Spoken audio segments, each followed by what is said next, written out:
O Risadinha, não é, o dono do bar, devia R$ 2.700 para o funcionário, né? O funcionário, mesmo ganhando uma mixaria, ele emprestou dinheiro para o patrão.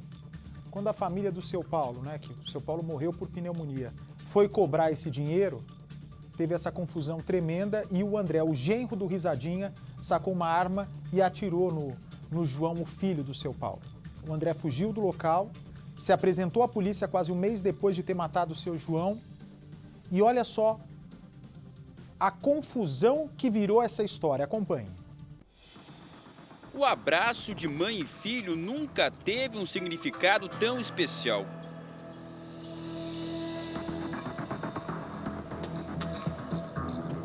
Até os médicos tinham dúvidas sobre a recuperação de João depois que ele foi baleado pelo vizinho. E eu quero ver o meu filho andando e meu filho fazendo tudo que ele fazia no passado.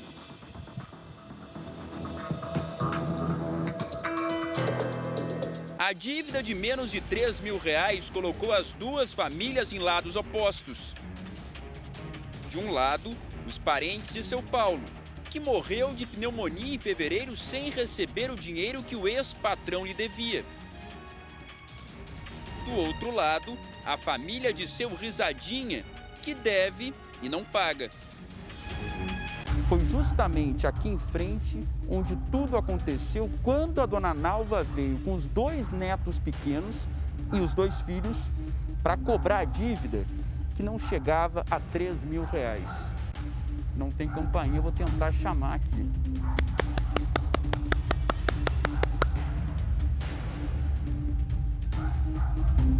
Qual será a reação de seu Risadinha, o pivô da confusão, e do genro dele, Paulo, o autor do disparo que atingiu João?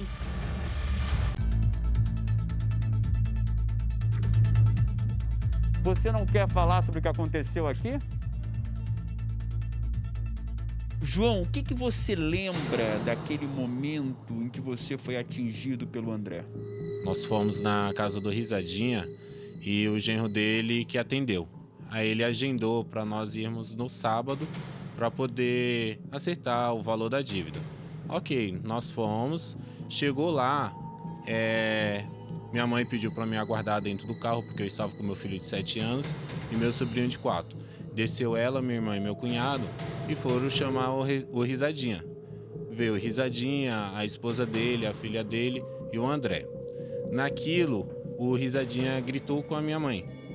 Que é uma senhora de idade. Uma senhora de idade. Eu saí de dentro do carro e falei de longe mesmo para ele. Eu falei, se você tá doido de gritar com a minha mãe? Aí ele falou, vou chamar a polícia. Naquilo que ele falou, vou chamar a polícia, eu falei, pode chamar. Ele já automaticamente puxou o facão para minha mãe. Já estava guardado. Já estava guardado, atrás do portão, do ladinho assim, encostado do portão. Ele puxou o facão para minha mãe, aí meu cunhado tentou segurar, minha irmã tentou segurar e a minha mãe. Naquilo eu retornei pro carro para pedir para as crianças se abaixarem. Naquilo escutei o barulho de um revólver. O André tentou atirar pelas minhas costas. Em você? Em mim.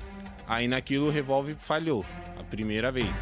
Na segunda vez eu saí da frente do carro, ele tentou outro disparo, falhou novamente. Aí eu me afastei mais um pouquinho, foi quando o terceiro tiro pegou na minha virilha. Foram 8 dias no hospital. Os exames revelam a gravidade do caso. A bala que permanece dentro do osso, na altura da cintura, por pouco não provocou uma tragédia. Você chegou a pensar no pior? Cheguei. Devido que o meu fêmur está quebrado, com a bala alojada, eu tenho que ficar limitado de muitas coisas. Não posso pegar peso, não posso sequer pegar minha filha de 2 anos no colo, não posso pegar meu filho de 7 anos também. Nem sequer um pacote de arroz eu não posso estar pegando, segundo o médico, para não quebrar meu fêmur por completo. E o que eles dizem sobre o tratamento, já que a bala ficou alojada no fêmur? Eles me informaram que tem que esperar colar o meu fêmur para após colar essa parte que está quebrada, eles fazerem a cirurgia para retirar a bala que está centralizada, para não quebrar outra parte do fêmur. O que mais revolta a família é que o atirador só se entregou à polícia quase um mês depois. André dos Santos Rocha prestou depoimento nesta delegacia na Zona Sul de São Paulo, acompanhado de um advogado, e foi liberado. O período do flagrante já havia passado e contra ele ainda não foi expedido o mandado de prisão. Ele não pode ficar preso, mas e o crime que ele cometeu? Então é uma grande injustiça isso, porque ele cometeu um crime. Ele tentou matar o meu irmão, apontou a arma para mim, para minha mãe, na frente de duas crianças, uma criança de 4 anos, uma criança de 7 anos. Então, ele não pensou em nenhum momento no que ele estava fazendo, a maldade que ele iria fazer, destruindo a nossa família. O meu irmão teve que se privar de muitas coisas. Enquanto isso, os verdadeiros, as pessoas, os verdadeiros acusadores estão aí, livre e solto, fazendo o que quiser. Na opinião de Ana Paula, ela e a mãe também foram vítimas da fúria de seu risadinho e do genro dele. Mas no boletim de ocorrência, as duas aparecem apenas como testemunhas. Ana Paula acredita que tudo foi armado por seu risadinha para que a dívida não fosse paga. Ele combinou com a minha mãe que todo mês daria R$300. Quando Isso foram foi em março. cobrar de novo, foram recebidos a bala. A bala e a facão, porque ele levantou, o risadinha levantou o facão para minha mãe. E o André atirou no meu irmão, apontando a arma para mim e para minha mãe. Ele já estava com facão e com revólver. Separados. Separados. Se eles não tivessem planejado, eles não teriam agendado aquele dia, aquele horário. Porque vocês foram na terça e aí o André mandou voltar no sábado. No sábado, às 15 horas. E vocês, cheios de esperança de receber o dinheirinho. Exatamente, nós fomos na inocência, que inclusive estava com criança dentro do carro. A gente falou, então ele vai para conversar, agendar um outro dia para vir retirar o dinheiro. E, infelizmente, não foi isso que aconteceu. Quando o Cidade Alerta entrou no caso, nossa equipe conseguiu contato com o seu risadinha por telefone. Eu gostaria que o senhor se manifestasse para a gente entender o que aconteceu, risadinha. O senhor mandou o seu genro balear o filho do seu Paulo? Primeiramente, deixa eu te falar, eu não atendo nome privativo de ninguém, certo? Mas já que o senhor atendeu, o senhor poderia se explicar ou o senhor não vai se explicar? Segundo, eu não atendo nome privativo de ninguém. Eu estou numa área que eu sou proibido de atender telefone. Não posso atender telefone nesse momento. Então o senhor não vai se explicar. O senhor vai ver uma pessoa lutar pela vida no hospital por causa do seu genro e simplesmente vai lavar suas mãos. Negativo. Eu não tenho nada a declarar, patrão. O senhor pegou um facão para atacar a mulher do seu Paulo ou é mentira? Nossa equipe vai chegar agora na casa do Risadinha e também do André. Não sabemos qual vai ser a reação dos dois, já que no dia do ataque, o Risadinha teria deixado o facão junto ao portão para ameaçar a dona Nalva e a família dela. A casa fica exatamente naquele portão amarelo, onde também funcionava o bar, na época em que o marido da dona Nalva trabalhava aqui. Inclusive, segundo a família, ganhando R$150 por mês, trabalhando sem folga, de segunda a segunda. E a casa da família fica no andar de cima. Foi justamente aqui em frente onde tudo aconteceu quando a dona Nalva veio com os 2 netos pequenos e os 2 filhos para cobrar a dívida que não chegava a R$3.000.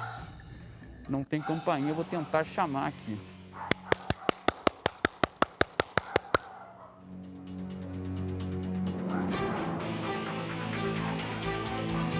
Tudo bem, querido? O André tá aí? O André tá aí? Queria falar com o André. 2 pessoas. Ele tá aí?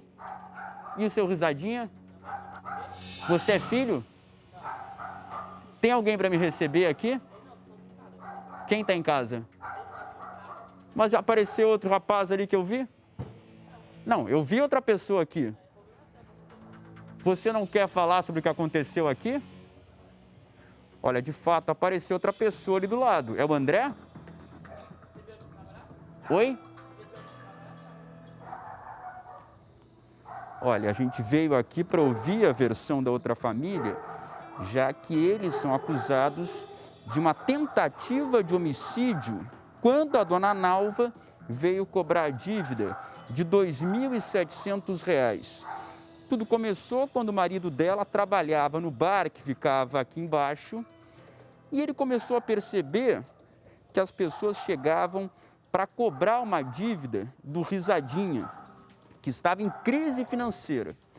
E o seu Paulo, então, decidiu pegar todo o dinheiro que havia economizado ao longo de anos para emprestar para o patrão. Só que o seu Paulo morreu, não recebeu o dinheiro e eles queriam de volta essa quantia, mesmo depois da morte do seu Paulo. Vieram para cobrar e foram recebidos a tiro. O dinheiro que seu Paulo emprestou para a Risadinha tinha um destino certo. O pai de João iria realizar o sonho de comprar um Fusca. Acabou morrendo sem atingir o objetivo. A dona Nalva sempre foi muito organizada, principalmente quando o assunto é dinheiro. Então, depois da morte do marido, ela fez questão de cobrar a dívida do Risadinha, até porque sabia que aqueles R$ 2.700 fariam falta. Dinheiro que o marido economizou com muita dificuldade durante anos. A dona Nalva, então, pegou esse caderninho da neta para fazer o registro da contabilidade. Só que apenas a primeira folha foi preenchida.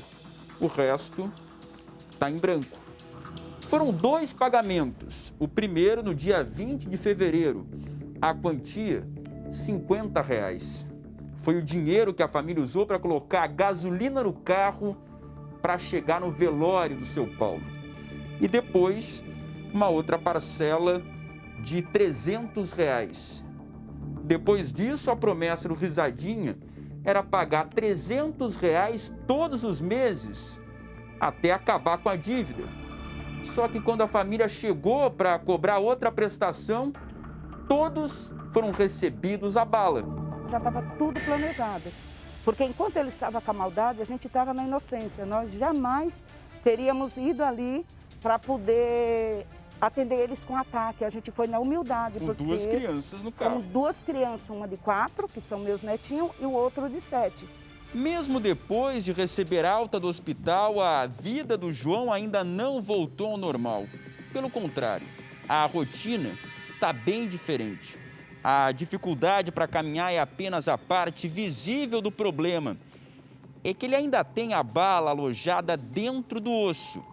Os médicos aguardam o melhor momento para a retirada, o que pode levar meses. Enquanto isso, ele não trabalha e não pode nem pegar peso, não consegue pegar no colo a filha que tem 2 anos. No dia do ataque, o João tinha ido até a casa do seu Risadinha com a mãe, a irmã, a filha e também um sobrinho. As 2 crianças estão traumatizadas, assim como a dona Nalva, que está à base de calmantes. A senhora tem medo principalmente porque é vizinha do agressor e ele está solto.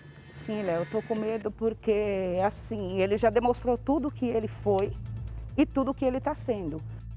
A senhora acredita que vocês 2 também foram vítimas de tentativa de homicídio e não apenas o seu filho?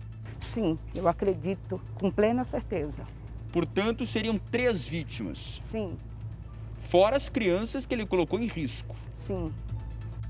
Seu filho quase pagou com a própria vida. Com a própria vida. Por ter cobrado o que é de direito dessa família. Correto. Eu não fui ali querendo o patrimônio do Risadinha, eu não fui ali querendo os bens do Risadinha, eu só queria o que era do meu esposo e que passava a ser meu. Porque a partir de quando meu esposo não existe, eu sou a dona. O que a senhora diz para o seu filho, que colocou em risco a própria vida quando viu que a senhora era ameaçada? Eu quero dizer para ele que eu a amo muito e que estamos aqui. A justiça da terra pode até falhar, mas a do céu não vai falhar. E o seu filho agora é torcer para ficar tudo bem? Sim, é o que eu mais quero nesse exato momento. É ver meu filho andando, levando a vida como normalmente ele tinha. E quero também o André preso para pagar por tudo que ele fez.